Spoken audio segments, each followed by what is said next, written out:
Good evening and welcome to the Pima County's Treasurer's Applicants Forum. I'm Barbara Becker from the League of Women Voters of Greater Tucson and your moderator for this evening's event. Assisting me this evening, also from the League of Women Voters of Greater Tucson, is our timekeeper, Sue DeArmond. We respectfully acknowledge that the League of Women Voters of Greater Tucson is on the land and territories of Indigenous people. Today, Arizona is home to 22 federally recognized tribes, with Tucson being the home to the Tohono and the Pasquayaqui people. Tonight, there are two applicants, Patty Davidson and Chris Ackerley, and due to time constraints, we will be limited on the number of questions that get formally asked. I'm going to apologize up front if we're unable to get to your question. I need to explain a few things about our process. The applicants have agreed to abide by our rules, and we ask the same of our audience. First, do not record or do a video of any or all of this forum. Second, you'll notice Ms. DeArmond raising signs. The signs are being held up to tell the speaker how much time they have left to speak. Should the candidate continue after the stop sign has been raised, I will interrupt them. It's so that we can ensure that everyone gets an equal opportunity to answer each question without interruption.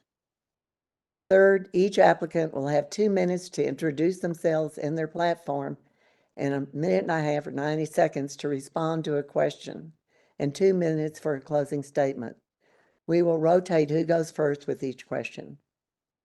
For those of you who have not used WebEx before, you can adjust how the form displays using the layout button at the top of the viewer. There are several options. Pick the one that you prefer most. To ask questions, there's a Q&A button on the right of your screen.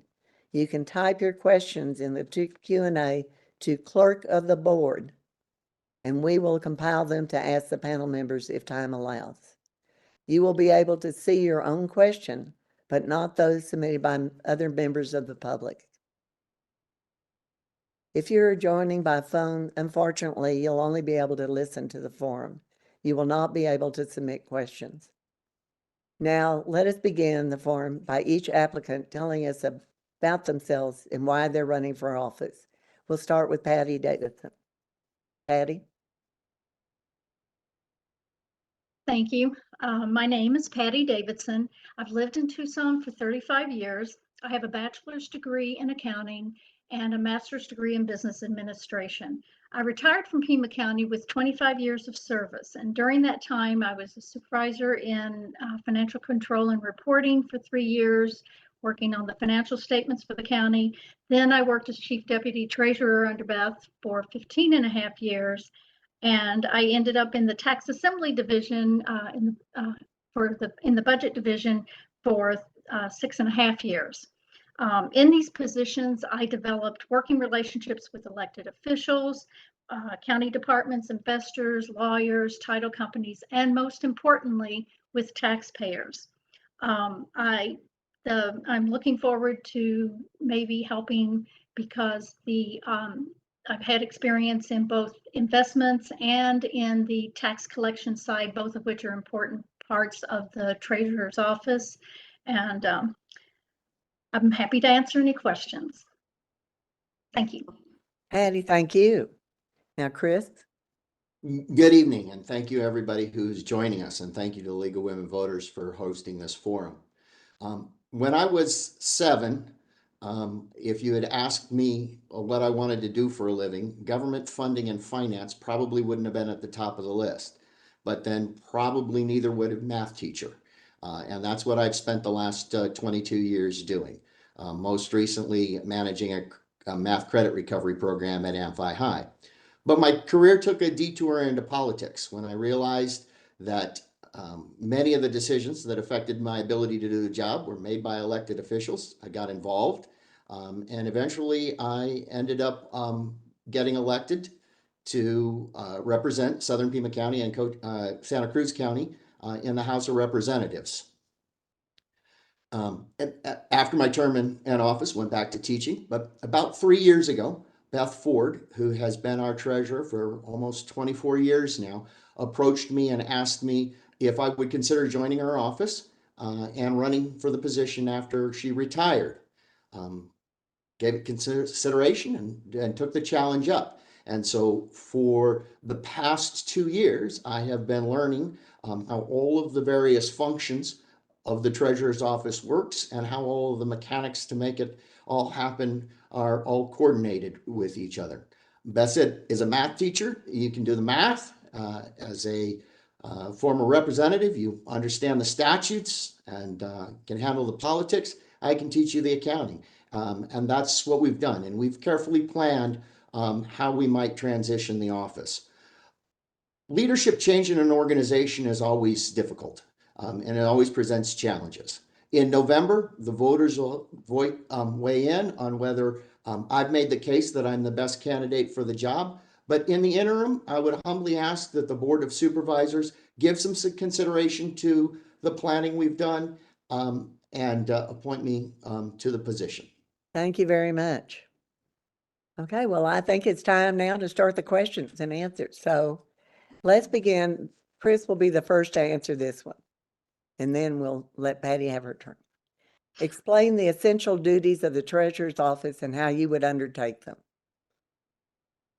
That's a lot to fit into 90 seconds because it's a huge task. But obviously, everybody knows that we handle the tax collections for all of the different 80+ jurisdictions in Pima County. But we also act as the bank for the county and many of those jurisdictions, including all of the school districts. That also includes not only keeping an eye on their cash flow, but investing that money and then accounting for it and then acting as a repository for information against which all of those jurisdictions reconcile their own internal accounting functions. It is a heavy responsibility, and I don't take it lightly. We manage on any given day between $1.5 billion and $2 billion in deposits. That money's invested, and in any given week, we will process anywhere from $100 million to $200 million in transactions. Thank you. Patty, do you want me to repeat the question? No, I think I've got it. Okay. Chris is correct. The two basic functions of the treasurer's office is property tax collection and then the investment of the money. And as I'm looking at how things have been done with the investments, it's a fairly conservative approach, and I would continue with that conservative approach that Beth has taken. And yes, it's important for the accounting staff who handles all of the maintaining the books there. It's important for them to know, to have a good rapport with all of the different taxing jurisdictions, so that if they have any needs, you have to stay on top of any cash flow issues that they may have. The other side is the tax collection, which sometimes sort of gets overlooked, but that's where the money's coming in. And it's really important to get the collections in timely and efficiently. Preferably, once a payment comes in, it should be processed within 24 to 48 hours. And that would be a goal that I would set. And the other aspect with the property tax collections is the delinquent taxes, because everyone, there's always going to have people who have issues and may go delinquent, but the state has a process in place to by selling property tax liens, and this way investors come in, provide. Thank you. Lost my time. Thank you. I want to again remind the audience that to type their question on the Q&A and address it to the clerk of the board. Okay, here's the second question, and we'll start with Patty this time. Describe your experiences and qualifications that have prepared you to be county treasurer.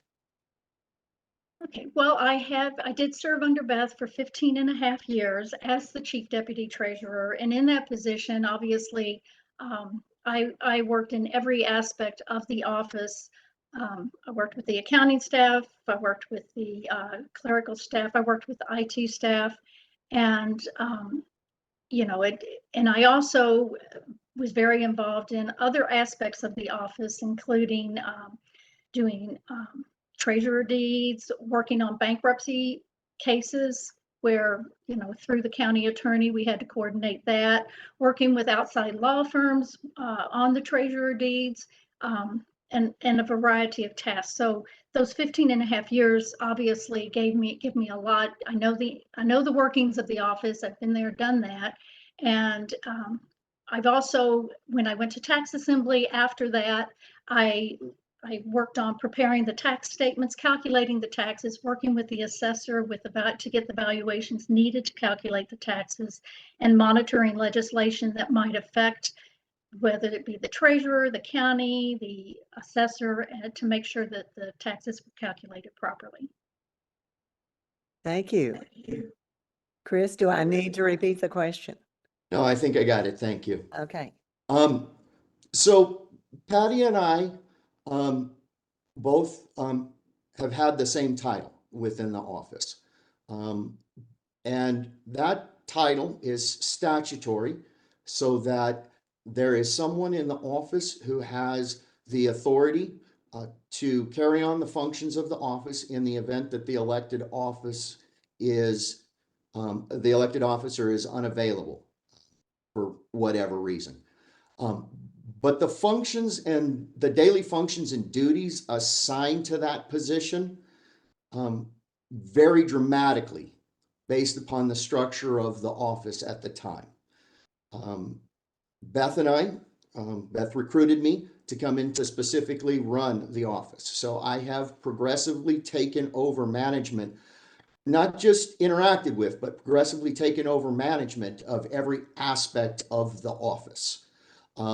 Additionally, I have been active outside of the office, engaged with the Treasurers Association, with all of the treasurers across the county. Ms. Davidson mentioned legislation. There are currently 2 bills that directly impact the functions of this office, and I have been actively engaged with legislators this session, helping, for lack of a better term, guide those bills. Thank you. Okay. Again, I remind you to type your questions on Q&A to the clerk of the board. What do you believe are the current challenges and opportunities for improvement of the office? Chris. So our biggest current challenges are IT related.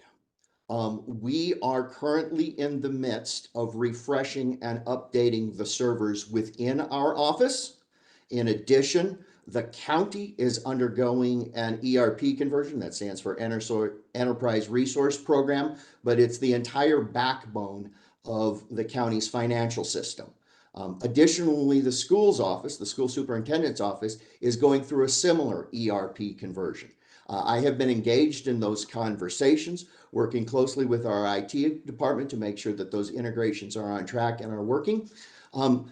It is rather hefty projects, and anybody associated with it knows that we are running a little bit behind schedule. The county is on their end, and the school superintendent is on their end, mostly due to difficulties with the integrations, which means that when they go live in July, the county is going to be under pressure to modify its business practices in real time as we learn to use these new systems. Well, I appreciate Patty has experience with the county finances and within the office. The reality is, in the past decade, the systems have radically changed, and somebody is going to need to be actively engaged and up to speed on those integrations when they occur. Thank you, Chris. Now, Patty. We can't, you're muted. Here. Okay, thank you. I was aware that they're going to a new ERP system for the county, and just so that you'll know, it's not like I haven't had experience. The county did that quite a few years ago, went to a new system, and I was involved in making sure that the treasurer was able to interface with that system then. So it's not something that's unfamiliar to me, and I don't see that that would be a problem at all. One of the opportunities in the office, I guess you say challenge opportunity, is the importance of the customer service in the treasurer's office. You know, like I say, you're dealing with the taxpayers, and I feel like the staff answering the phone calls really needs to have a really good knowledge of the tax system and the whatever they can do to help a taxpayer so that they understand it better. And one of the things that I would be looking to do is develop a little bit of a training program for that, so that they have a better knowledge. No, they don't need to know how to exactly calculate taxes, but they should be able to calculate a base tax. And but other than that, you know, the office does run fairly smoothly, and I don't see a problem with the integration with the county system. Thank you. Okay, we ask that any question asked is something that can be directed to both candidates, and that you type your question to the clerk of the board. Okay, what are your beliefs regarding constituent services, and how will you ensure the office staff provides excellent service? Patty? Okay, well, I sort of already addressed that, but as I said, you know, there's it's a small staff. There are not a lot of people on the treasurer's staff, and their work is, especially for those who take care of all the tax payments, their work is cyclical. So they get hit at delinquent tax time when the tax bills first go out. Any of the due dates, they get swamped with calls. And so, you know, it's important that they're trained to be able to answer them as quickly and efficiently and correctly as possible. And that's one of the things I know when I was in tax assembly, Beth asked that I headed up the property tax helpline that the county manages. And when it would get real busy, we could go in and, you know, if they had 30 phone calls waiting, we could go in and pick up phone calls for them. So I had 4 of us that were doing that. So that does help. So it's just real important that you have coordination with other departments to get that done properly. And in addition, I think, you know, additional training for the staff would be helpful. And I do know that sometimes the accounting staff does help with the phones, which is helpful also. Thank you. Chris? I do want to give out a big shout out to our current staff. There is always room for improvement. There is no doubt. And believe me, as we've looked at transitioning the office, we've looked at how we might restructure that and better address the needs. Obviously, one of the key things that plays into this is interim, and the idea of upsetting the entire apple cart in advance of election is probably not the wisest move, but we can definitely improve on some areas. But I do want to give a shout out to our staff. The reality is when somebody is calling our office, it's usually not their best day, because they're usually calling about tax issues, and that's never anybody's most joyous occasions. So we do take that into consideration, and I do have to commend the patience of our staff as they're dealing with those issues. Well, thank you both. Okay. The second half tax collections will be coming in over the next few months, totaling $100 million more or less. What would you do with the money collected? And we'll start with Chris. So we are in a very interesting period historically. The yield curve has been inverted. That's financial geek speak for the fact that it is more advantageous to keep money in short-term investments than it is in long-term investments. In fact, just yesterday, you know, the return on treasury yields moved up 20 basis points. Again, not to get into finance geek speak, but and that was a significant move. So we are coming up on the second half of tax where we have a big influx of money. In addition, we have some schools that are issuing some very large bonds. Most of what we invest in is carefully dictated by statute, at least the type of investments that we can do. But as that money comes in, it is likely that we will take a very conservative stance and say we're going to remain very short on our maturities, right? And be carefully watching all of the expectations is when to convert those to a little bit longer term maturities. And then do keep in mind, right? Statute allows us to go 5 years out. But the reality is if we have money that we don't need for 5 years, we've collected too much of your money. So the idea is to keep it safe, liquid, and maximize the return. Okay. Patty. Hi again. Chris said it well, and I agree with the conservative approach to the investing. I know Beth has, the last time she actually really invested in any long-term issues was back in 22. So, and that falls in line with the market, what the rates are. And I firmly believe that that's a good path to take because it's our job to secure the money, make sure that it's invested properly, and make as much as we can with at the least risk.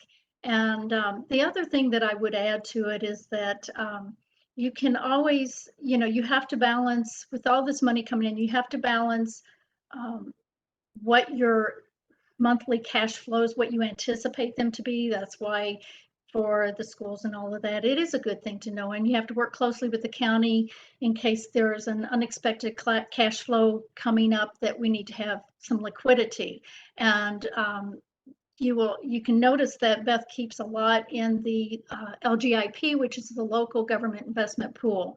And that's been giving a decent rate. I think it's 5.13, something like that. It's not bad. And that way you have liquidity and you can always, if something comes up, you can get the money out without having to sell investments. So I would pretty much continue doing that because you do want to be conservative in that aspect. Thank you. Reminder, type your questions on the Q&A to the clerk of the board. Now, next question. How would you make sure you have good working relationships with the other county departments? And we'll start with Patty. How would you make sure? The staff, obviously, I've worked with all different areas. I've worked with county attorney, the sheriff's department, the assessor's office. I've worked with all different ones, and the staff needs to be able to know who they need to contact, and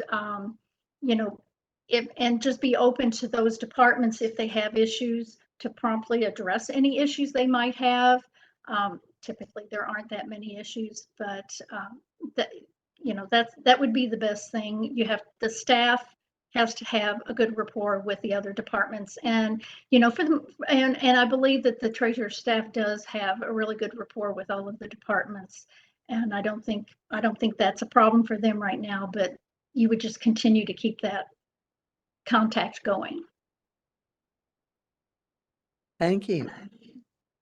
Communication is the key. As I have been engaged in the business of the treasurer's office, interacting with the School Business Officials Association, interacting with the Arizona Treasurers Association, and all of the other 14 treasurers from around the state. And going back to my time in the legislature, government really is a relational business, and it is important to keep those relationships and foster those relationships and find ways that, although we might disagree on some political issues, to work collaboratively to get the business of government done the most effectively we can to be good stewards of the taxpayers' dollars.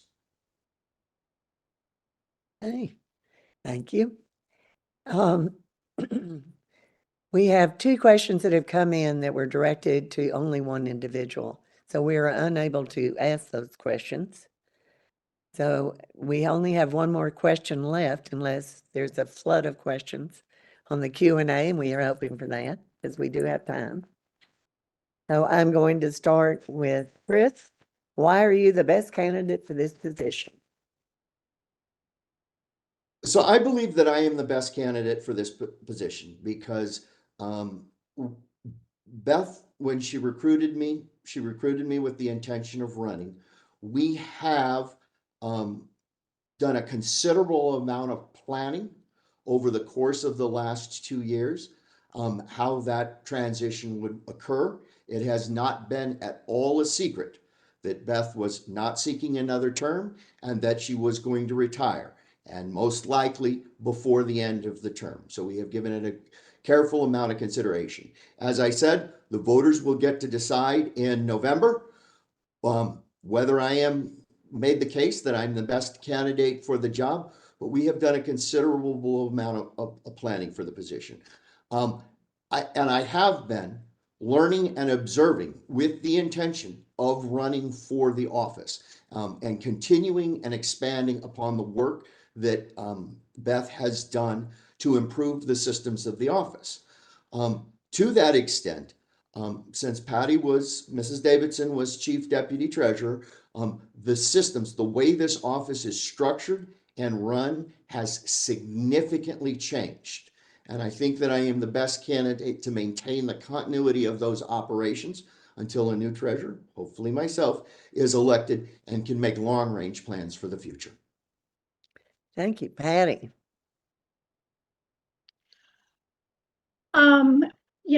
Beth, actually, when Beth first won election, she recruited me, and I did stay with her for 15 and a half years. It's a long time. And, when we first started, she had certain goals she wanted to do, and I helped her accomplish those in that time. Actually, most of them were done within the first 2 years, like 95% of it. And the treasurer's office holds a special place in my heart. I love the work that goes on in the office. I like the idea of doing something for taxpayers and working with the other county departments. And I know best policies have changed and some of the things have changed, but the bare bone structure of the office and of what the treasurer has to do has not really changed. And I don't think that I would have any issue at all. And I believe that my whole goal is to not go in and change everything. I believe you want it to be a smooth transition, and my goal would be to go in there and keep the continuity of the office. And when the newly elected treasurer comes in, to work with that treasurer before January 1st so that they have an opportunity to get acclimated and make it a smooth transition to the new treasurer. So I believe that I can do that, and I would do a good job for the county. Thank you. Thank you, Patty. And y'all are in luck. We have another question. Okay. Chris will start. No, Patty will start with this. What are the limitations to processing notice of claim or notice of error? Do I need to repeat that? The limitations. Yeah, what are the limitations to processing notice of claim or notice of error?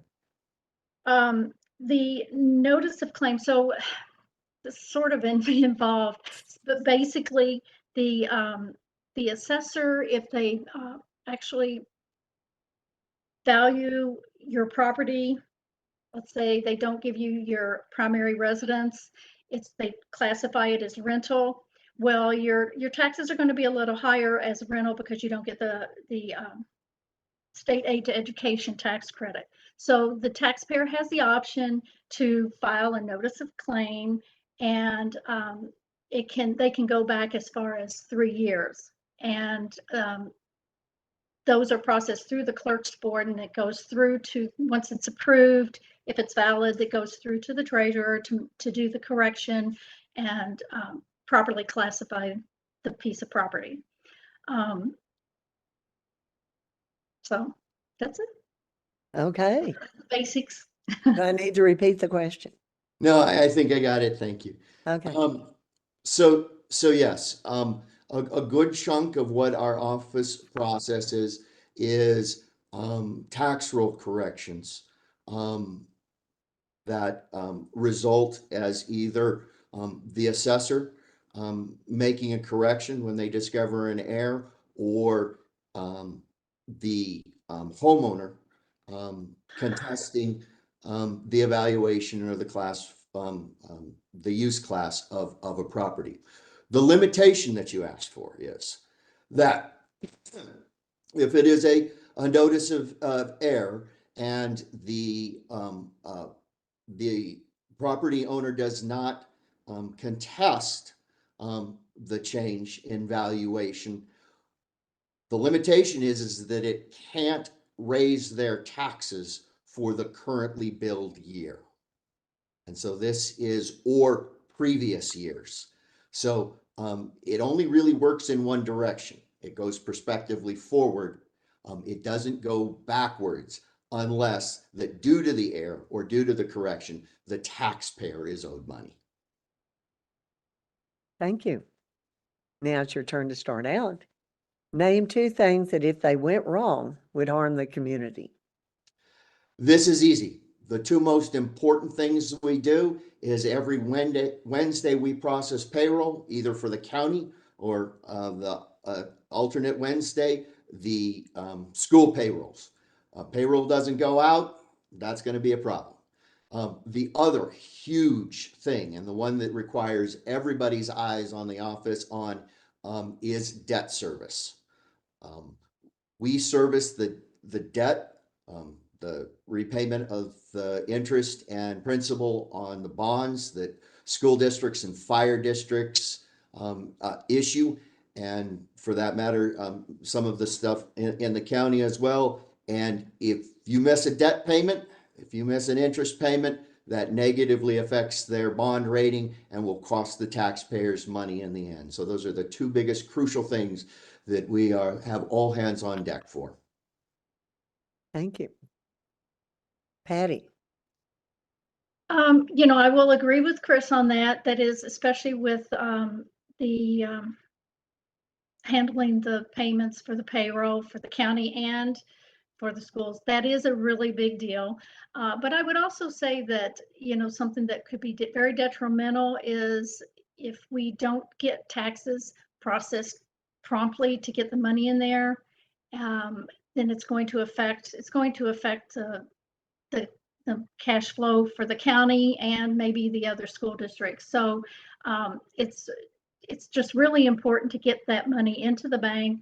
And the other thing I think is if they're not paying attention closely to the monthly requirements, it would be detrimental to the school districts or to the county if we didn't have enough liquid assets to cover those payments that need to go out. But otherwise, yes, the payments for this payroll are tremendous because that's what keeps the county going, right? So, yeah. Well, thank you, Patty, and you're up next. How will you ensure that your employees stay engaged during this transition, given the crossover of the ERP and the tax collections coming up? Well, I'm assuming that, especially the accounting staff is going to be more responsible for dealing with the transition of the ERP. And so hopefully, and I'm assuming, like I said, that they've already been working on that, and it should go smoothly because she's got a good accounting staff and they work well with the main Pima County finance. And then what was the other part of the question? The ERP and the tax collections coming up. The tax collections. How to keep them motivated, basically. I always try to challenge them to get the main thing is to get the payments in as quickly as possible, to get them processed and to be on top of it. And it's, just encouraging them, having them take pride in their work, which I know they do, but giving them, just giving them the incentive.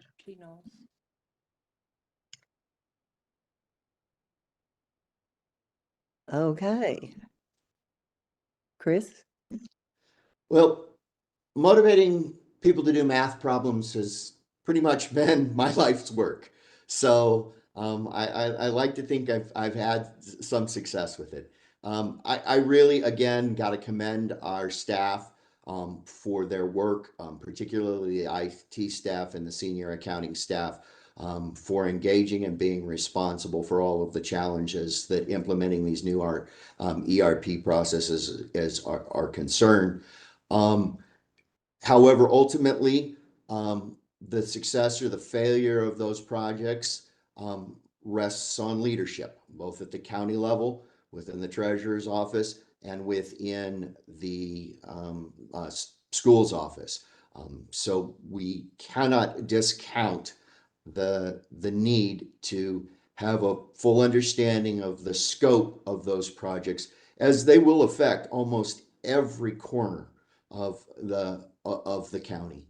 And so again, I want to commend the staff. We have been working well on it for the last couple of, well, actually, it's almost been a year now, maybe even more than that, maybe a year and a half. And I fully expect that to continue. Okay, thank you. Now you get to start with this question. What would you do for a district if they ran out of cash to pay for their current obligations? Who leads off the question? What would you do for a district if they ran out of cash to pay for their current obligations? I assuming I'm going first on this question. Yes. So this is not an uncommon occurrence, especially since the legislature, in their wisdom, many, many moons back, decided to roll over the school equalization payments at the last quarter of the fiscal year. And so districts often at the end of the school year operate with a negative cash balance. There are three avenues under statute. We can establish lines of credit for them. They could, in a sense, issue an anticipatory tax note.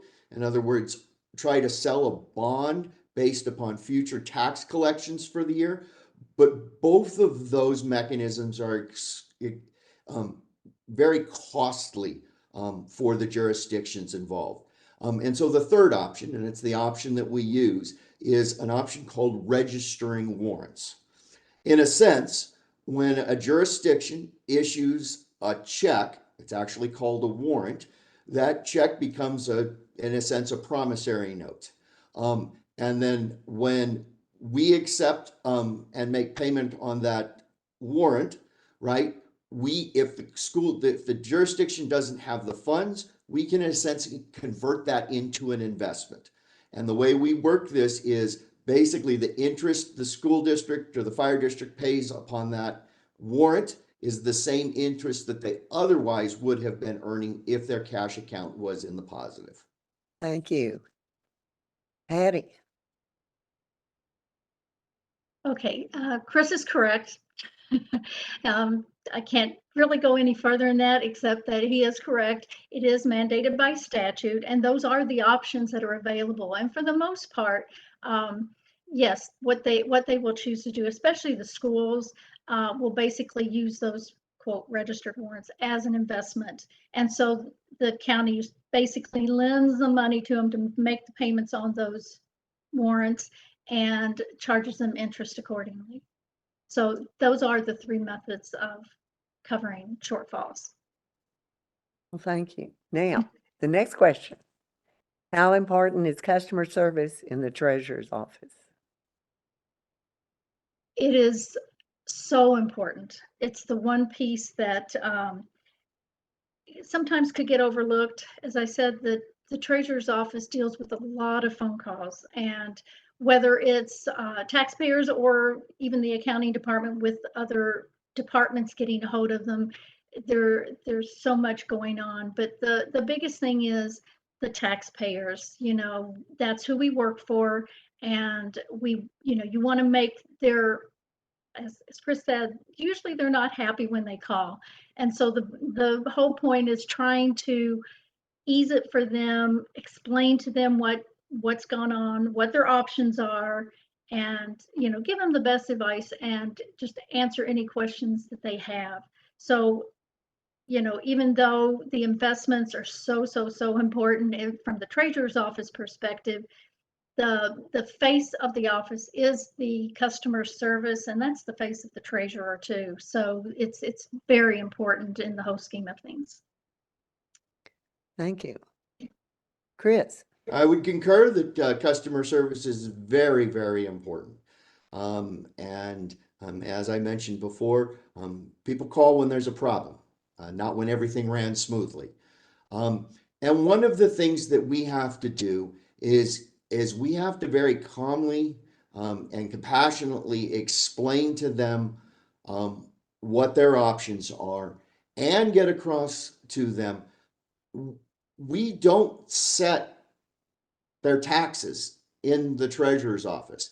And statutorily, we don't get to wave a magic wand and say, oh, yes, you're going under a hard time, or things got confusing, or something went awry when you sold your property, and we can magically make this all go away.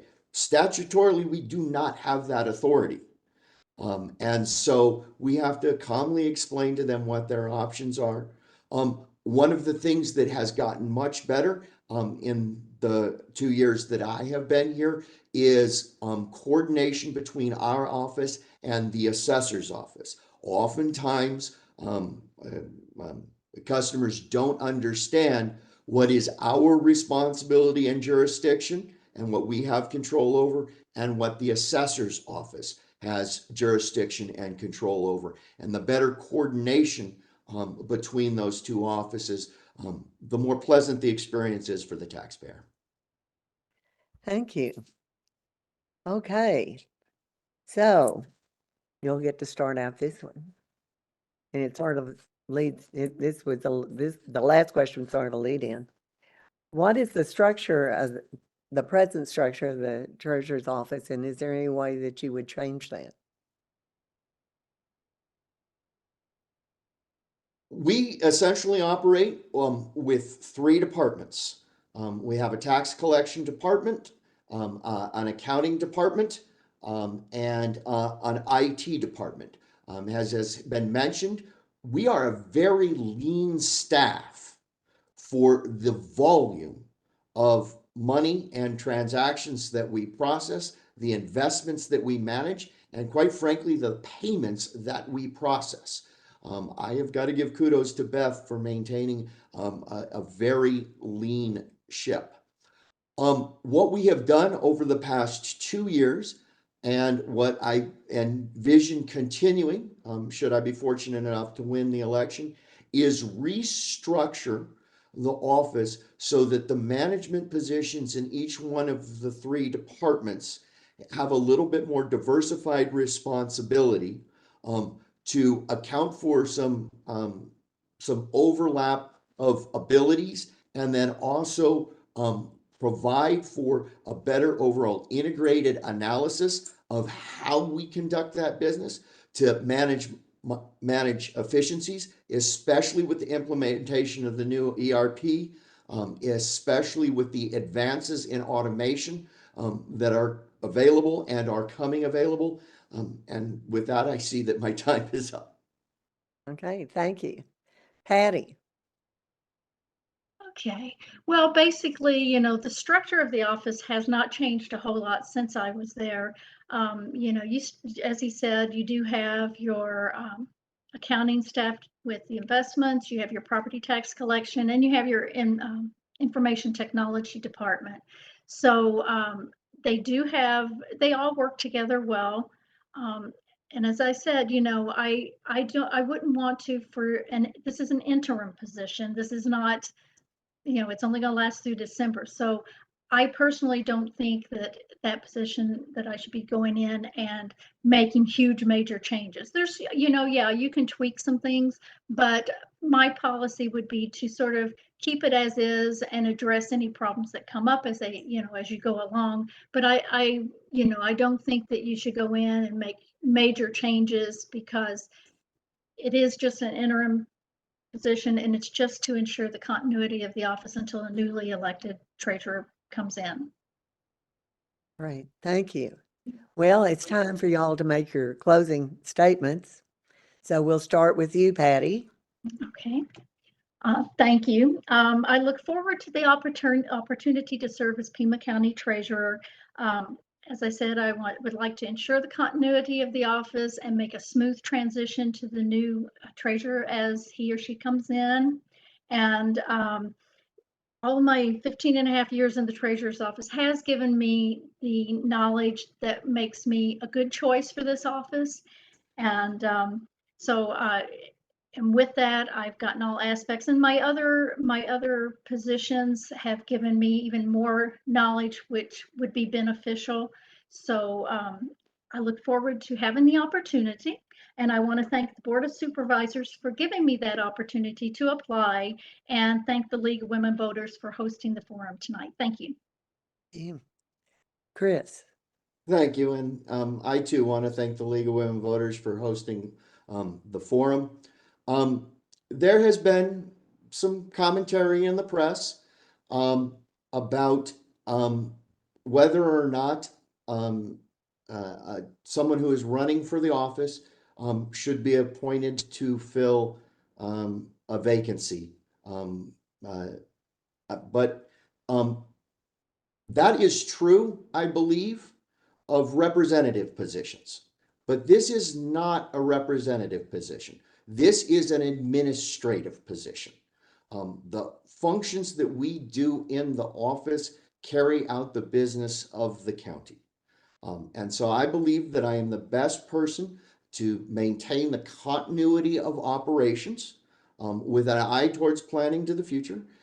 If be the will of the voters and I am elected the next treasurer, if not, then the office should be in good shape for the next treasurer to take over. Beth and I have been very clear about our intentions from the beginning. We've put a lot of planning into how the office is structured and how it might be structured in the future. And again, I humbly ask the board to respect that those efforts on the part of myself, part of Beth, and on part of my staff, and not my staff, but the treasurer's staff, because they have put considerable amount of energy into it as well. And to respect those and ask them to appoint me as the interim treasurer until the election. And I'm excited and look forward to that opportunity. Well, thank you to our applicants for an outstanding forum, and thank you to members of the audience for joining us tonight. The League of Women Voters of Greater Tucson is an all-volunteer organization that is committed to educating and assisting the public in a nonpartisan way to understand issues and candidates, or in this case, applicants. Thank you for a good forum, and good evening. Thank you.